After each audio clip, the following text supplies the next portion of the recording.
అందరికీ ముందులుగా గౌరీ పౌర్ణమి శుభాకాంక్షలు అండి. మీలో ఎంతమంది ఈ పండుగను చేసుకుంటున్నారు, ఎంతమంది ఈ పండుగను చేసుకోరో నాకు కామెంట్ చేయండి. ఎందుకంటే నేను ఇంతవరకు ఎప్పుడు ఈ పండుగను చేసుకోలేదు. చిన్నప్పుడు ఎప్పుడు మా తాతగారి ఇంట్లో చూశాను ఈ పండుగ ఎలా చేసుకుంటారు అని.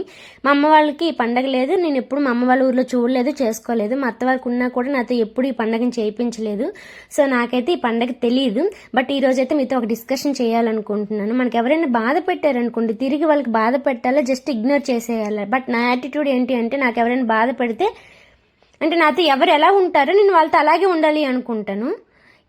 ఎవరైనా నన్ను బాధ పెట్టారనుకోండి, తిరిగి నేను వాళ్ళకి అదే ఇవ్వాలి అనుకుంటా. ఎందుకంటే వాళ్ళు మనకు బాధ పెట్టి మనం వాళ్ళని హ్యాపీనెస్గా ఉంచామనుకోండి, వాళ్ళకి ఎప్పటికీ మన బాధ అర్థం కాదు. ఏమంటారు, వాళ్ళు మనకేమి ఇచ్చారో మనం వాళ్ళకి అదే ఇస్తే కదా మన నొప్పి మన పెయిన్ ఏంటనేది తెలుస్తుంది. నన్ను బాధ పెట్టిన వాళ్ళు నన్ను పొగరే అనుకొని గర్వమే అనుకోండి, వాళ్ళు నాకేమి ఇచ్చారో అదే ఇవ్వడమే నా యాటిట్యూడ్. అయితే వెళ్తూ వెళ్తూ ఈరోజు ఒక ఫ్రాక్ వేసుకున్నది, నాకు ఎలా ఉందో కామెంట్ చేయండి.